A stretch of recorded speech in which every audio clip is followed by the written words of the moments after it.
जय माता दी। मेरे सभी प्यारे दोस्तों, मैं लक्ष्मी शर्मा बड़ों को चरण स्पर्श, छोटों को प्यार और बराबर वालों को दिल से नमस्कार करती हूँ। सभी प्रेम से बोलिए सूर्य नारायण की जय हो। आज मैं सुनाऊंगी सूरज भगवान की कहानी इस प्रकार से है कि सूरज भगवान रोज उठते और जग में प्रकाश देने चले जाते।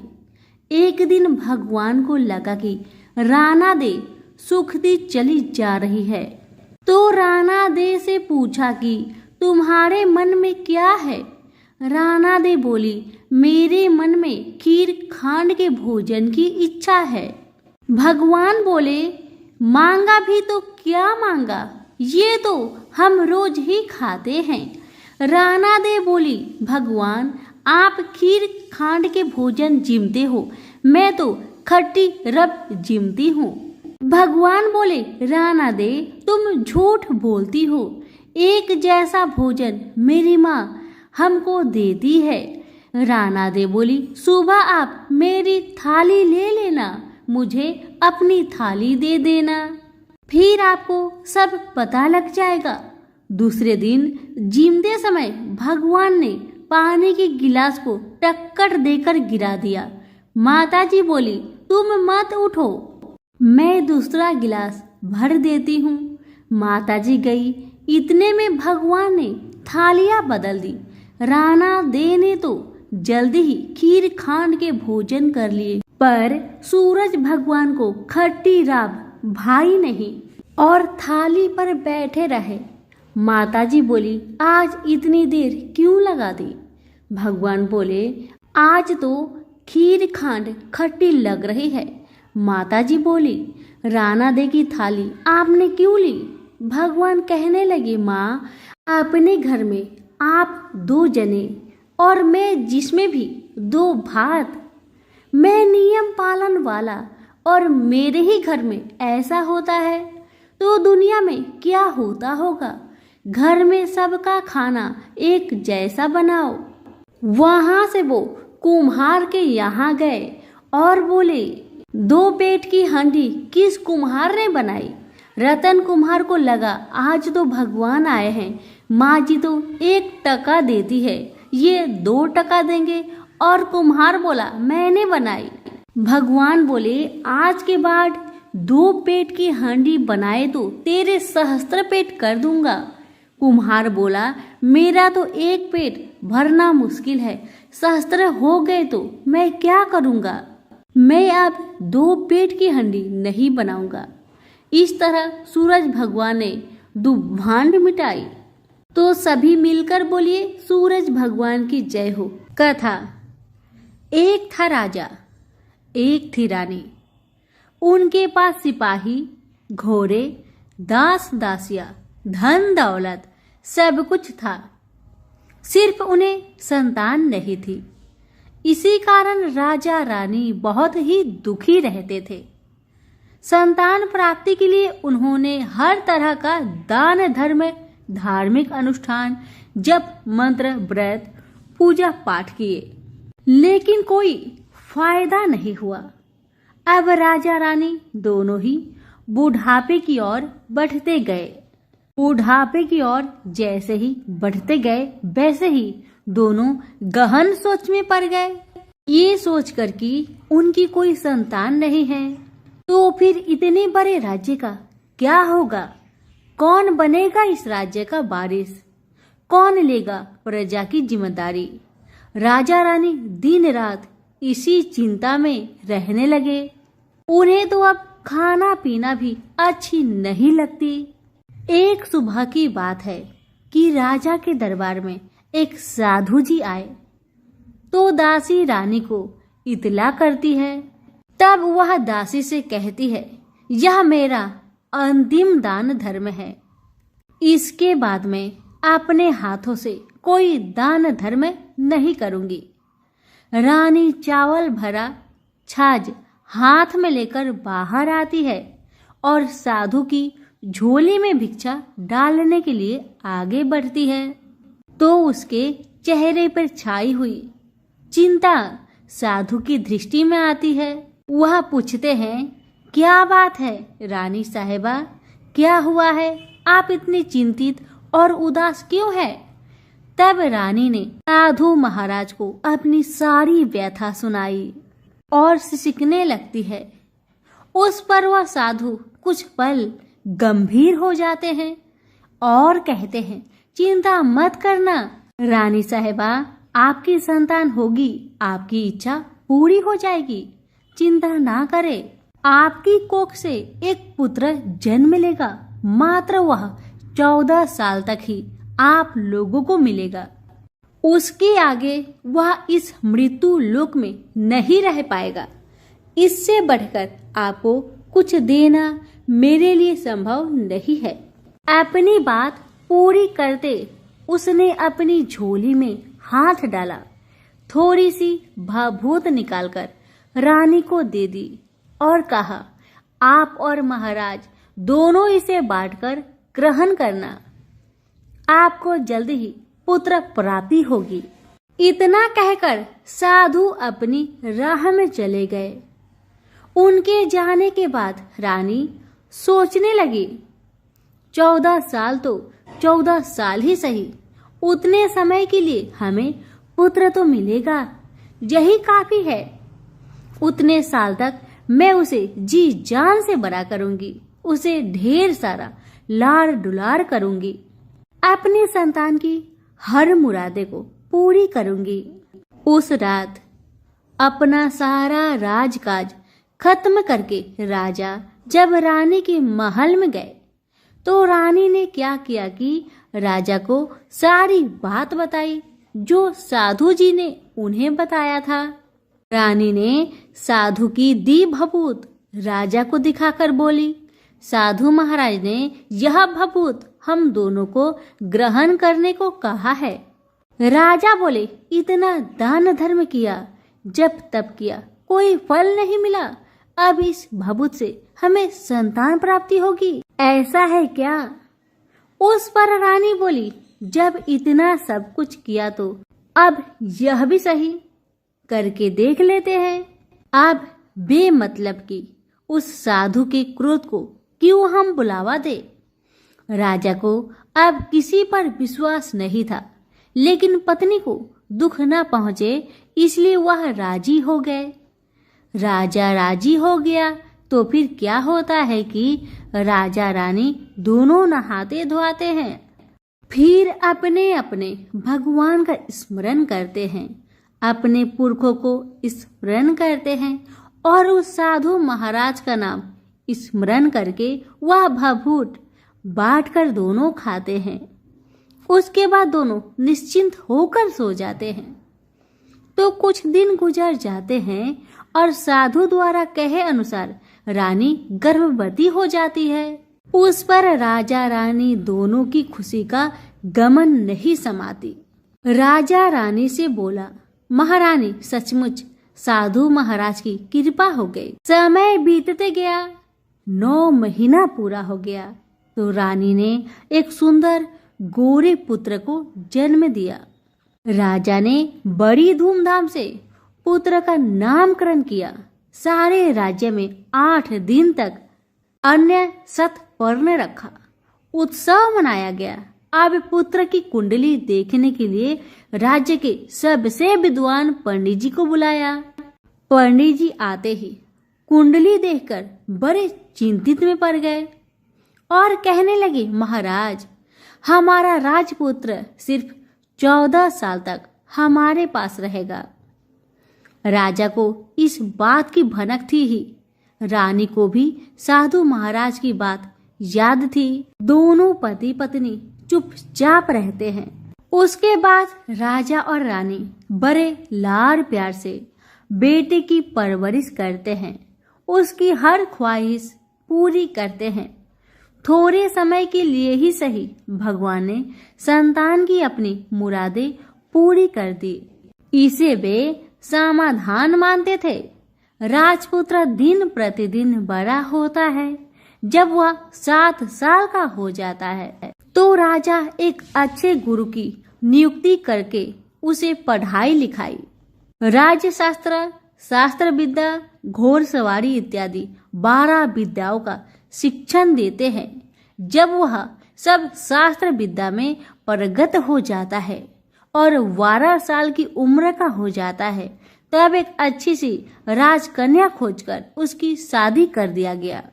शादी के 2 साल बीत जाते हैं, बेटा 14 साल का हो जाता है। एक दिन राजपुत्र राजा से बोला, पिताजी, मैं अपना सारा राज्य घूमकर देखना चाहता हूँ। आज तक मैंने सिर्फ इस राजबाड़े के अतिरिक्त कुछ नहीं देखा है। बेटे की बात सुनकर राजा बड़ी चिंतित हुए, क्योंकि पुत्र को 14वां साल शुरू हो गया था। अब कोई अनहोनी होने का वक्त नजदीक आ पहुंचा था, लेकिन राजा ये सब बातें पुत्र को बता नहीं सकता था। वह क्या करता है कि चेहरे पर खुशी लाकर बेटे से कहता है, हाँ हाँ जरूर जाओ बेटा, जरूर। तुम्हें अपना सारा राज्य घूमकर देखना चाहिए, कहाँ क्या है ये सब जानना चाहिए। कल तो मेरे बाद तुम ही को राजा बनना है। मात्र एक बात का ध्यान रखे कि तुम जहाँ जा रहे हो, क्या कर रहे हो, क्या बात अपनी पत्नी को नहीं बताना। पुत्र ने कहा, ठीक है पिताजी, आपने जो कहा है मैं वैसा ही करूँगा। तो होता है ये कि राजपुत्र दिन भर अपने पत्नी के साथ मौज मस्ती करता है, खुशियाँ मनाता है और रात को ठीक 12 बजे बिस्तर से उठकर बाहर चला जाता है। फिर पौ फटने से पहले वापस अपने महल में आकर सो जाता है। ऐसे बहुत दिनों तक चलता रहा। अब पुत्र का 14वां साल खत्म होने में कुछ दिन ही बाकी रहते हैं।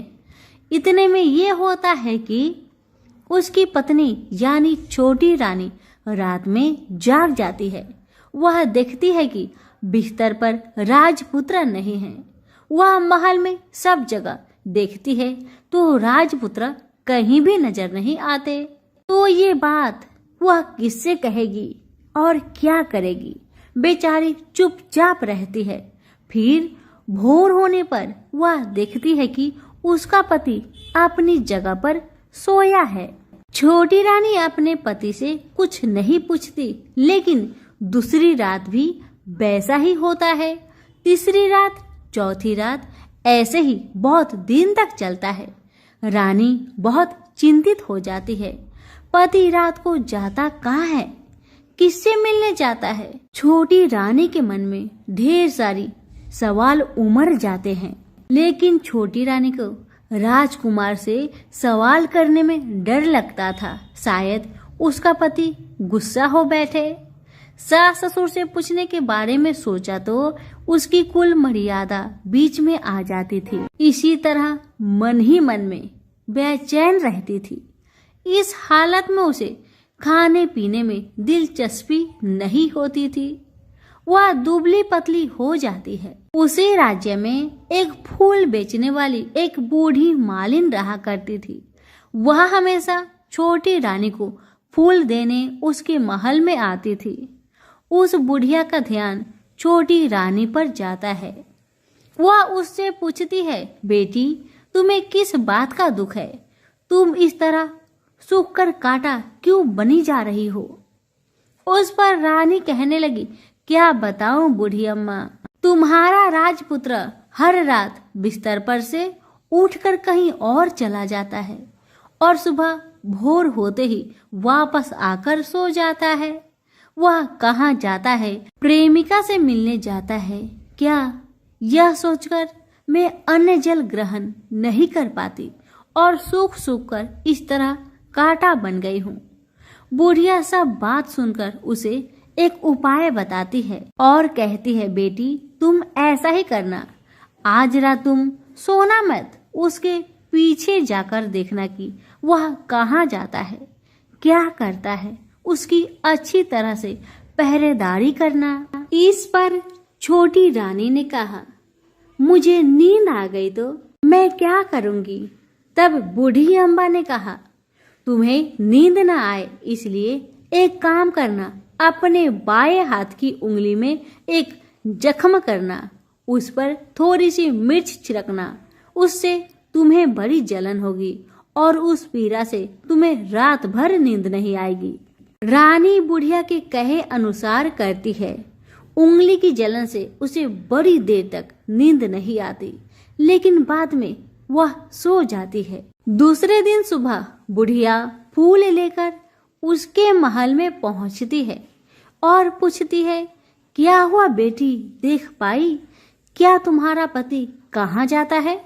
रानी कहने लगी, नहीं अम्मा, पहले कुछ समय जलन के कारण मुझे नींद नहीं आई, पर कुछ देर पश्चात मैं सो गई थी।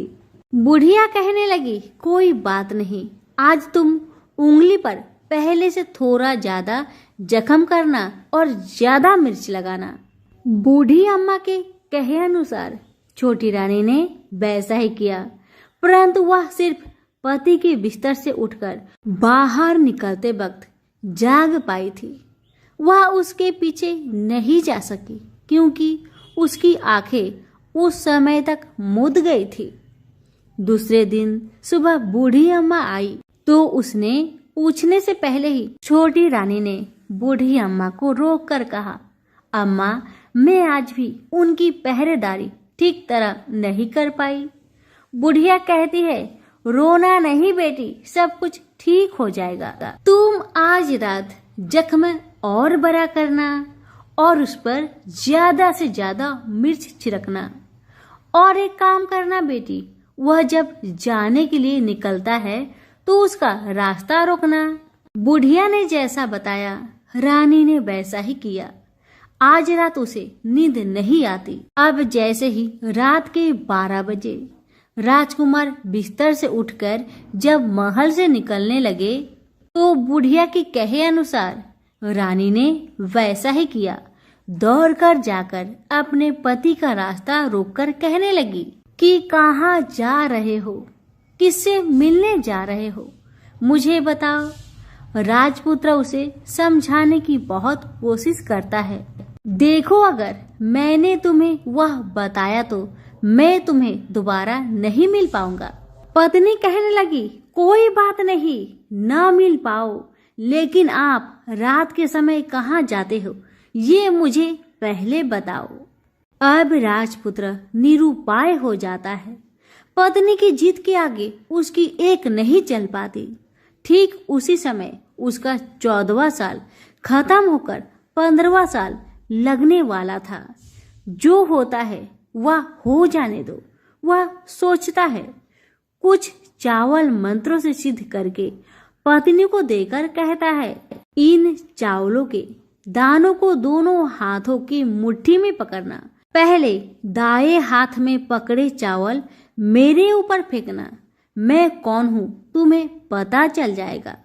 बाद में बाएं हाथ में पकड़े चावल मेरे ऊपर फेंकना, मैं जैसा था तुम्हें मिल जाऊंगा। लेकिन यदि तुम बाएं हाथ के चावल मेरे ऊपर फेंकना भूल गई तो मैं तुम्हें कभी नहीं मिल पाऊंगा। राजकुमारी ने कहा, मैं नहीं भूलूंगी। रानी बड़े आत्मविश्वास के साथ कहकर दाएं हाथ में पकड़े चावल पति के ऊपर फेंक दिया तो राजपुत्र एकदम एक विशाल घोड़ा बन जाता है। एकदम उद्यमा, सफेद गर्दन पर लंबी आयल, देखते देखते वह तेजी से दौड़ने लगता है। रानी उस घोड़े को एकदम आश्चर्य से देखने लगती है और पति ने बाएं हाथ के चावल फेंकने की जो बात कही थी वह भूल जाती है। उसकी आंखों के सामने घोड़ा महल से बाहर निकलकर चला गया। घोड़ा जो महल से बाहर गया तो वह वापस नहीं आया। अब रानी को बड़ा पश्चाताप हुआ। वह स्वयं को कोसने लगी, लेकिन अब कोई फायदा नहीं होने वाला था। राजपुत्र अब वापस नहीं आने वाला था। सुबह होते ही महाराजा महारानी को सब बात पता चली। उन्हें बहुत दुख हुआ। वे बिस्तर पकड़ते हैं और राह देखते हैं कि एक दिन उनका बेटा वापस आ जाए। इस तरह 1 महीना गुजरा, 2 महीने गुजरे, 3 महीने गुजरे, आखिर 6 महीने पूरे हुए। राजपुत्र का कोई आता पता नहीं लगा। प्रधान राजपुत्र को ढूंढने के लिए राज्य के गांव-गांव सिपाही भेजा गया, लेकिन उन्हें कोई सफलता नहीं मिली। इधर रानी अपनी हठ के कारण पति गायब हो गया, यह सोचकर स्वयं को मन ही मन कोसती रही और प्रण लेती है कि कुछ भी करके पति को ढूंढ लाएगी और उसे वापस घर ले आएगी। एक दिन वह सुबह उठकर सास ससुर के महल में जाती है और कहती है कि मैं अपने पति की खोज में जा रही हूँ। महाराजा महारानी को और क्या चाहिए था, बस उनका बेटा उन्हें वापस मिल जाए। बहू को उन्होंने अनुमति दे दी और कहा कि बेटी, तुम्हें जहाँ जाना है जाओ, जो करना है करो, पर मेरा बेटा को लेकर ही वापस आना। भगवान तुम्हें कामयाबी दे। अब रानी क्या करती है कि अपना शाही भेष बदलकर एक सेठानी बन जाती है। कुछ दास दासियों को, कुछ नौकरों को साथ में लिया, कुछ सामान साथ लिया और राज्य की सीमा पर जाकर वहां एक भोजनालय खोल दिया।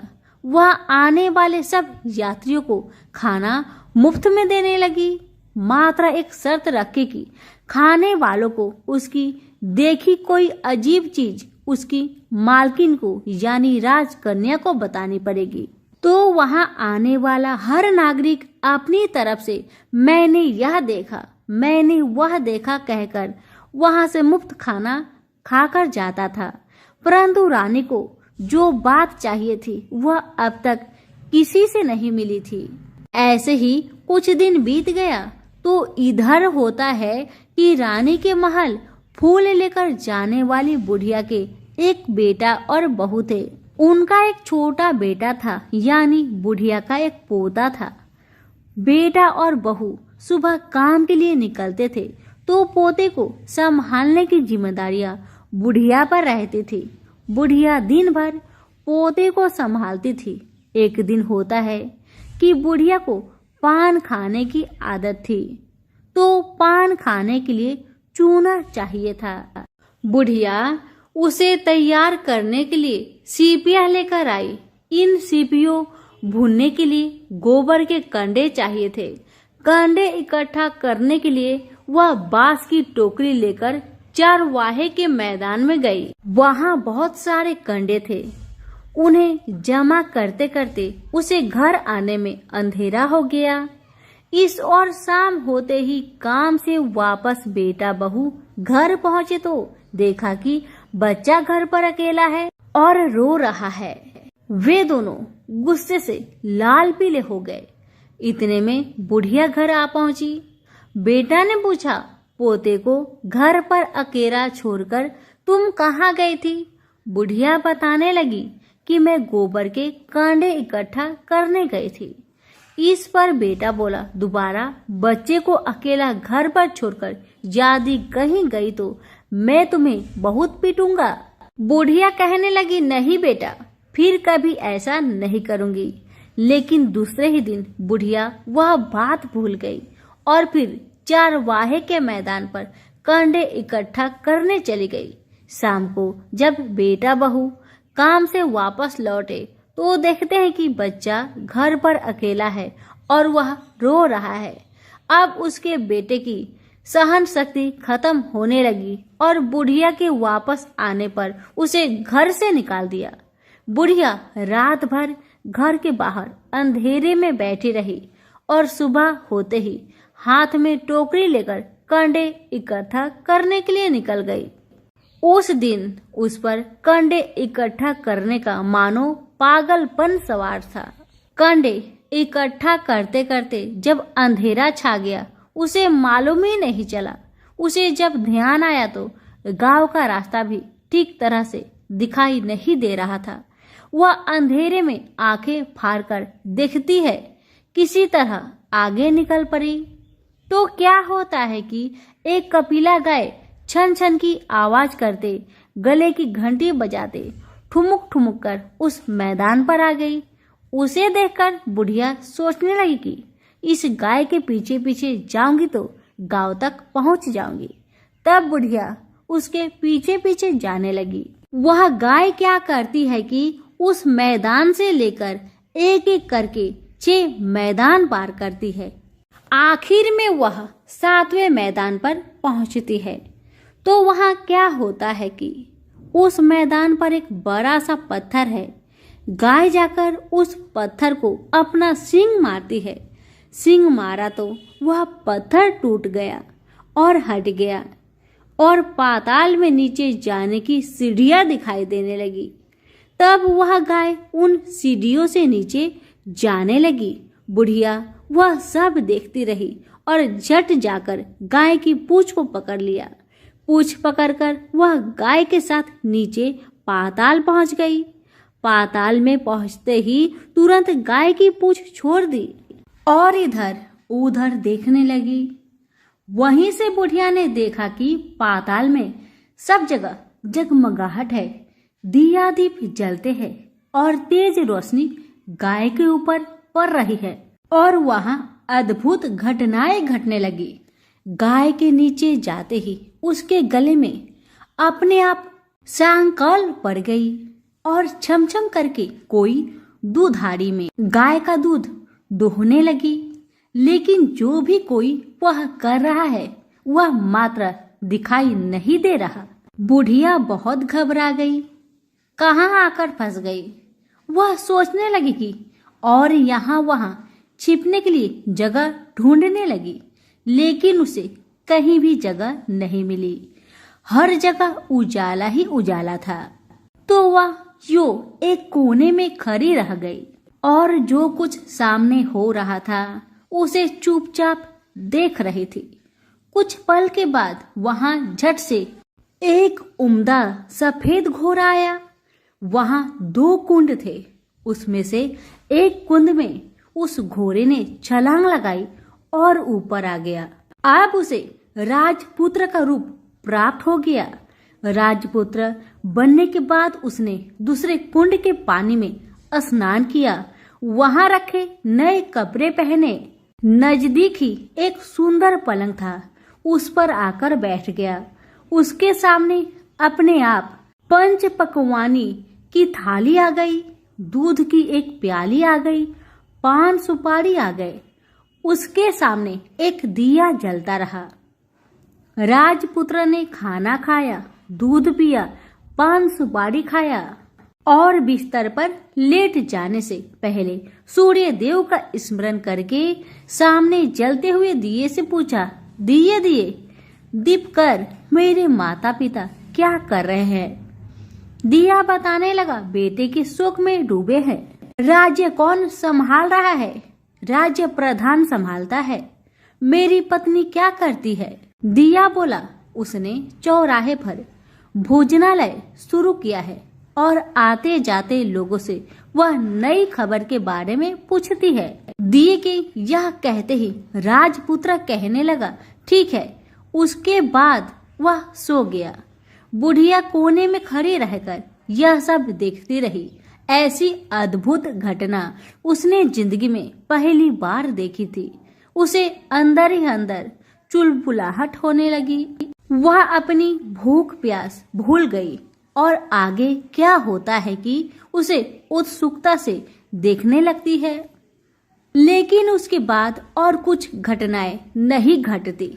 रात गुजर गई और सुबह हो गई। सुबह होने पर पलंग पर सोया राजपुत्र उठा और फिर से पहले वाले कुंड में छलांग लगाई तो वह फिर से घोड़ा बनकर कुंड से बाहर आ गया।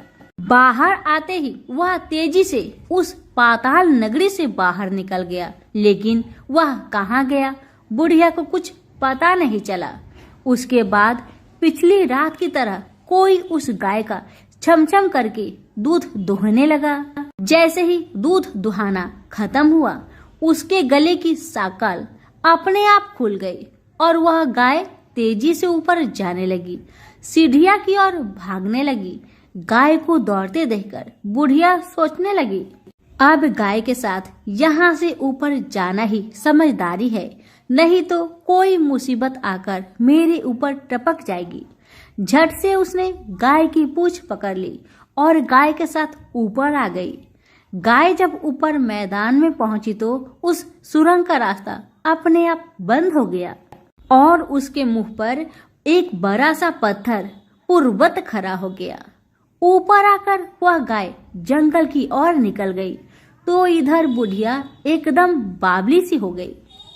उसने पाताल नगरी में जो कुछ देखा वह जल्दी से जल्दी किसी को बताने के लिए उतावली हो उठी। उसे एकदम याद आया है कि नगर की सीमा पर कोई औरत भोजनालय चलाती है और नई बात बताने वालों को अच्छा खाना पीना मुफ्त में देती है। वह सोचने लगी कि क्यों ना मैं यह बात उस औरत को जाकर बताऊं। यदि उसे यह बात पसंद आ गई तो बाकी जीवन खाने पीने की झंझट से मुक्ति मिलेगी। बुढ़िया ने मन में तय किया और तुरंत उस भोजनालय के द्वार पर टंगे नगाड़े के सामने खड़ी हो गई और जोर जोर से नगाड़ा बजाना शुरू किया। नगाड़े का इस तरह शोर सुनकर मालकिन यानी छोटी रानी मन से प्रसन्न हो जाती है कि शायद कोई बड़ी बात लेकर यहाँ आया है। रानी सिपाहियों को आदेश देती है, जाइए और जो कोई आया है उसकी अच्छी खातिरदारी कीजिए। आदेश पाते ही सिपाही नीचे दौड़ गए तो एक बुढ़िया नगाड़ा बजा रही है। उन्होंने पूछा, क्यों रे बुढ़िया, क्या हुआ, क्यों नगाड़ा बजा रही हो? बुढ़िया बोली, कुछ नहीं बेटा, यहाँ खाना मिलता है ना, इसलिए आई हूँ। बुढ़िया ने सिपाहियों से बोला, खाना मिलेगा? सिपाही बोले, हाँ मिलेगा, लेकिन तुझे कोई नई बात बतानी पड़ेगी। बुढ़िया बोली, हाँ बताऊंगी, एक बात मालूम है मुझे। इस पर सिपाही उसे अंदर लेकर आए। उनको मालकिन का आदेश था कि जो कोई बूढ़ा बुजुर्ग वहां आए उनके साथ अच्छी तरह पेश आना, उनका अच्छा आदर आतिथ्य करना। तो सिपाही ने इस बुढ़िया का भरपूर आदर आतिथ्य किया। उसे बड़ी सी थाली भरकर व्यंजन परोसते हैं। बुढ़िया कुछ दिनों से भूखी थी, वह खाने पर टूट पड़ी। खाना खाने के बाद सिपाही ने उसे नई साड़ी पहनने को दी। उसके बाद उसे लेकर रानी के पास आए।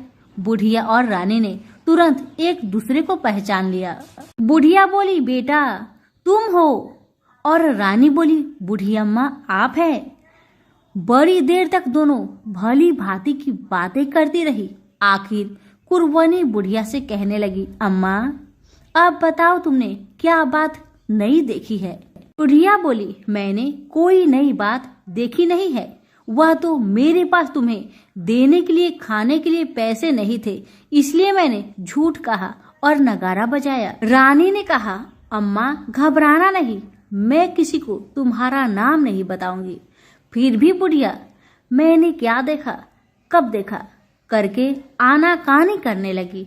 इस पर कुंवर रानी ने उससे कहा, देखो अम्मा, यदि तुमने मुझे वह नई बात बताई तो मैं जिंदगी भर तुम्हारी देखभाल करूंगी, तुम्हें रानी माता की तरह रखूंगी। अब बुढ़िया बताने को तैयार हो गई। उसने जो कुछ उस चर गवाहे वाले मैदान पर देखा था वह सब कुछ कुंवर रानी को बता दिया। बुढ़िया की वे बात सुनकर कुंवर रानी को यकीन हो गया कि वह राजपुत्र उसी का पति है। वह तुरंत बुढ़िया से कहने लगी, अम्मा मुझे उस जगह पर ले चलो। तब बुढ़िया बोली, नहीं बेटी, वह पाताल राज्य है, साफ है, यदि किसी ने तुम्हें देख लिया तो तुम्हारी जान खतरे में पड़ सकती है। लेकिन रानी उसकी एक भी नहीं सुनती, उसे उस जगह ले जाने के लिए हठ करने लगी। आखिर में बुढ़िया ने उसका कहना मान लिया और कहने लगी, ठीक है, मैं तुम्हें वहां लेकर चलती हूँ, पर आज नहीं कल वहां जाना है तो शाम को ही जाना होगा। तो दूसरे दिन दोपहर को रानी बुढ़िया के साथ उस मैदान पर गई और एक जगह छुपकर गाय की आने की राह देखने लगी। दिन ढलते ही अंधेरा घेरने लगा है और गाय हमेशा की तरह वहां आ गई। मैदान के उस कोने में जाकर उसने पत्थर पर सींग मारा तो झट से पत्थर हटकर वहां सुरंग में जाने का रास्ता खुल गया। गाय उस रास्ते से नीचे उतरने लगी तो बुढ़िया रानी से कहने लगी, जल्दी आगे बढ़ो बिटिया, हम गाय की पूंछ पकड़कर नीचे उतरेंगे। तो दोनों गाय की पूंछ पकड़कर नीचे उतर गई। बुढ़िया पहले जिस कोने में छिपी हुई थी उसी कोने में छिप गई। अब नीचे सब कुछ पहले जैसा घटित हो रहा था। गाय के गले में अपने आप साकल पड़ गई। कोई अदृश्य रूप से उसका दूध दोहने लगा। एक सफेद उद्मा घोड़ा ने आकर एक कुंड में छलांग लगाई तो राजपुत्र के रूप में ऊपर आया। वह राजपुत्र दूसरे कुंड में नहाने लगा। बाद में उसके सामने खाने की थाली आ गई, दूध की प्याली आ गई, पान बीड़ा आ गई। राजपुत्र सब ग्रहण करके सोने के लिए पलंग पर गया तो सोने से पहले सूर्य देव का स्मरण करके दिए से पूछने लगा, दिए दिए दीपंकर, मेरे माता पिता क्या कर रहे हैं? तो दिया कुछ जवाब नहीं दिया, बल्कि वह बुझने लगा है। तब राजपुत्र को कुछ अघटित हुआ। इसका संदेह हो गया कि वह उदास हो गया और जो कुछ हुआ है वह हो जाने दो, ऐसा सोचकर सोने के लिए बिस्तर पर लेट गया। अब रानी का संयम छूट गया। वह दौड़कर पति के पास गई और उसके पैर पकड़ने के लिए आगे बढ़ने लगी। राजपुत्र तुरंत ही पत्नी को पहचान लिया। वह झट से पीछे हट गया और चिल्लाने लगा, नहीं नहीं, मुझे मत छूना, सर्वनाश हो जाएगा। रानी दोनों हाथ जोड़कर पति से अपनी भूल स्वीकार करने लगी। स्वामी, मुझसे भूल हो गई है। मुझे आपसे नहीं पूछना चाहिए था कि आप रात को कहाँ जाते हो। मैं अपनी भूल स्वीकार करती हूँ। मुझे मेरी भूल की सजा मिल गई है। अब आप घर चले। आपके वियोग में आपके माता पिता ने बिस्तर पकड़ लिया है। आपकी प्रजा भी बहुत दुखी है।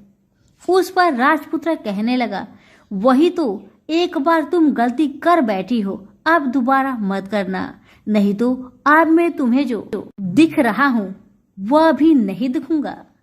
रानी अब विलाप करने लगी, जोर जोर से जमीन पर सिर पटकने लगी।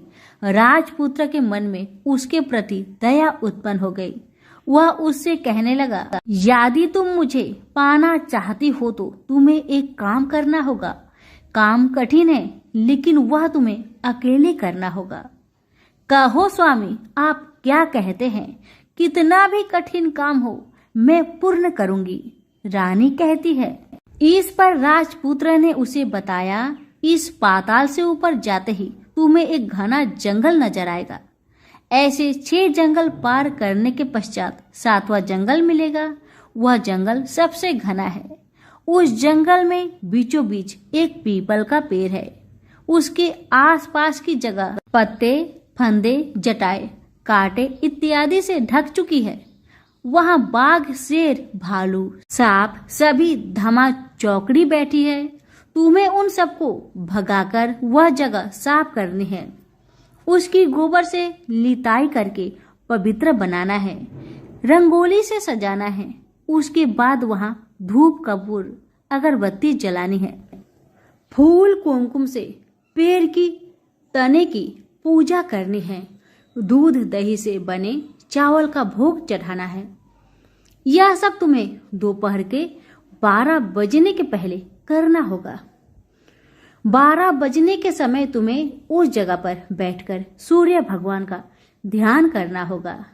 ठीक 12 बजे सूर्य भगवान का रथ वहां उतरेगा। वे वह सब देखकर खुश हो जाएंगे और कहेंगे, जिस किसी ने यह सब किया है उसे मैं मन चाहा फल दूंगा। तो तुम सामने जाकर उसके रथ का दाहिना घोड़ा मांगना, मैं तुम्हें मिल जाऊंगा। इतना बात कहकर राजपुत्र अपने पलंग पर सो गया और छोटी रानी भोर होने की राह देखने लगी। भोर होते ही वह बुढ़िया के साथ गाय की पूंछ पकड़कर ऊपर आ गई। ऊपर आने के बाद वह बुढ़िया से कहने लगी, अम्मा, अब मैं अकेले ही आगे जाऊंगी, तुम भोजनालय वापस जाओ। वह जंगल में जाकर राजपुत्र की बताई जगह ढूंढने लगी और स्वयं आरी से वह जगह साफ कर दी। बाद में राजपुत्र ने जैसे बताया वैसी लिपाई पोताई करके वापस आ गई। दूसरे दिन पौ फटने से पहले ही और जंगल में उस जगह पहुंची।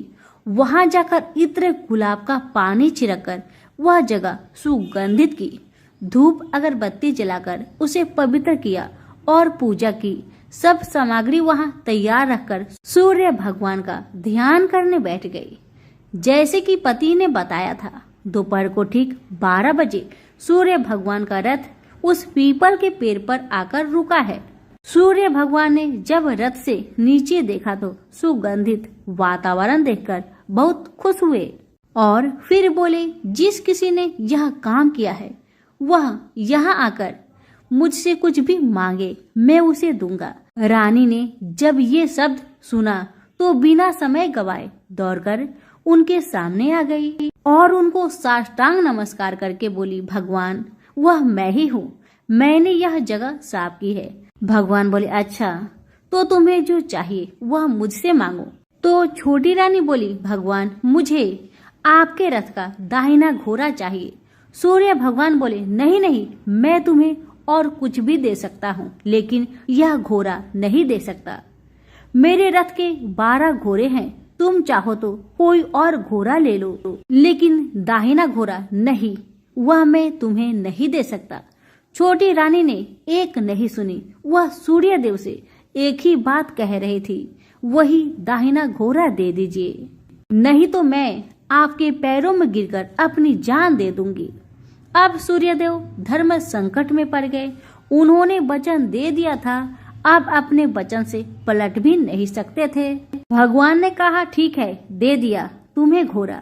सूर्यदेव ने कहा, फिर एक बात और भी कही, देखो मैंने तुम्हें घोड़ा तो दिया है, लेकिन वह तुम्हें यहाँ नहीं मिलेगा, तुम्हें उसे पाताल में जाकर लाना होगा। रानी बोली, पाताल में ही क्या भगवान, मैं उन्हें पाने के लिए कहीं भी जा सकती हूँ।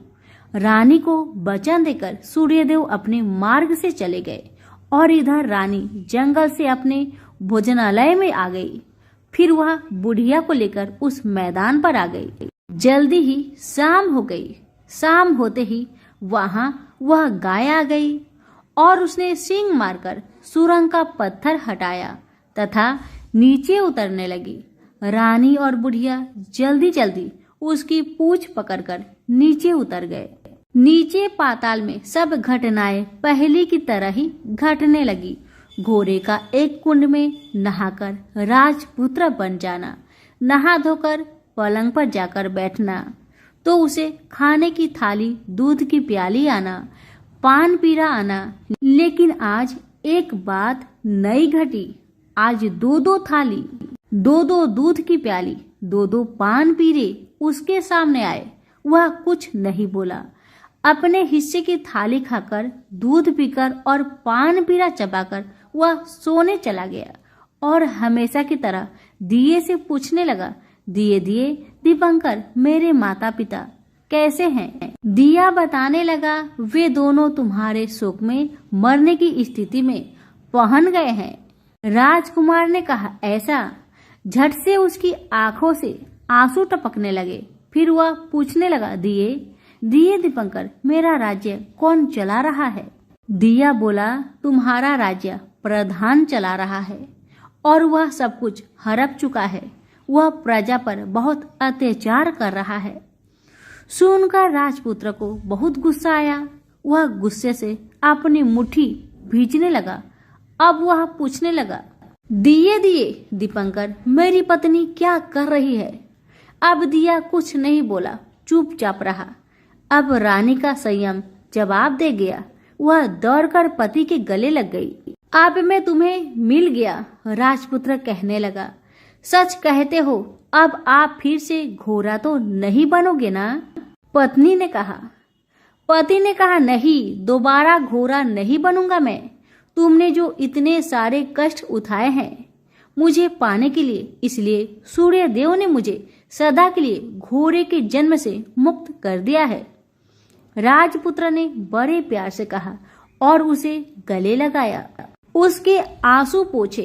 कुछ देर पश्चात भोर हो गई तो गाय की श्रृंखला टूटकर वह ऊपर भूलोक पर जाने लगी। रानी, राजपुत्र और बुढ़िया उसकी पूंछ पकड़कर ऊपर आ गए। ऊपर आने पर वे सीधे भोजनालय में पहुंचे। वहां का सब सामान लोगों में बांट दिया और उसको ताला लगाकर अपने राज्य में लौट गए। राजपुत्र वापस आता और उसके तेवर देखकर प्रधान घबरा गया। राजपुत्र ने उसे बंदी बनाकर कैद खाने में डाल दिया और राज्य की बागडोर अपने हाथ में ले ली। उसके बाद वह अपने माता पिता को मिलने उनके महल में गया।